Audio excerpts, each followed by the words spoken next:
Nagot Pa Svenska. Lights. A dark office space, with a moody table light as the only light source. Jodo, 53, sits at his Hemnes desk with a big visible Okia price tag in an office clearly located in one of the Okia showrooms. We can hear the faint whistling of wind. Joe radiates Pound Shop Bukowski, dressed in a ragged and stained beige shirt, which was once white, a shaggy 3-day beard, and wrinkled, creased, gray-stained face. The only color painted on his skin are the purple bags surrounding his tired eyelids. He looks like a man on the brink of insanity who hasn't left a shopping mall in 20 years. He spins around on his chair to face the camera, but it misses slightly.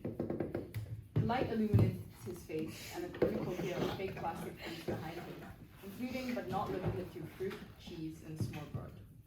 In front of Joe, there is a feather, quill, and many parchments covered in a massive lettering, as well as a red wine glass filled with a substance that is slightly too bright to be the alcoholic beverage.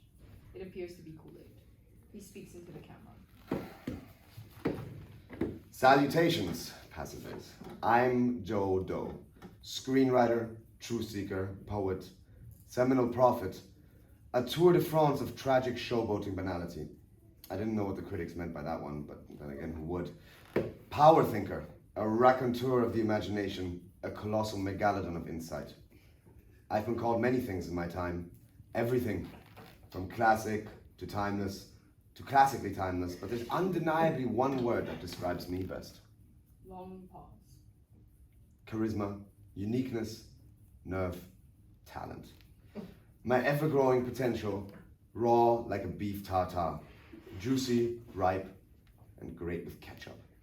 I'm a revolutionary revolutionist, the Che Guevara of revolution, the Karl Marx to Spencer, the Banksy of high street banking.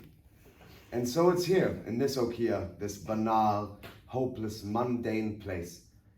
A fairly priced graveyard to the DIY dream, which was to be touched by the gracing hand of my stern, but angelic presence. A fertile breeding ground for the rapturous theater of my mind. A fallopian tube of untapped potential, bearing a bounty of Scotch eggs, spring-loaded with hope, tragedy, and the thrills of 1,000 summers. A 2020 visionary, that's what I am. Coppola, Kubrick, Hitchcock, Sting. Nothing but amateurs. Literary Chippendales fronting the small Ys, smuggling but one budgie between them, grafting center stage at a tatty Butlin somewhere on the Weymouth coastline. What would they ever know about greatness, hoping on stars and wishing on their dreams? People like me don't need dreams. I am one. A walking, talking Macarena to the heavens. A thunderous rumba of tangled, tasteful meaning. A woolly mammoth of gargantuan prose.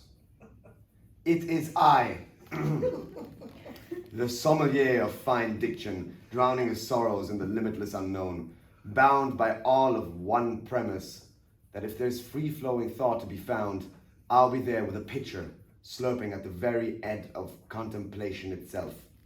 Drunk, stumbling, and probably hungry. Table lights shut off abruptly. The theme song plays, but it's just Jodo humming and making sound effects in the dark, knocking over fake fruits and reshuffling furniture. This lasts about 30 seconds. Cool. Scene 2. Are we going through the whole thing? No, I just said scene 2, so they think we actually read the whole thing.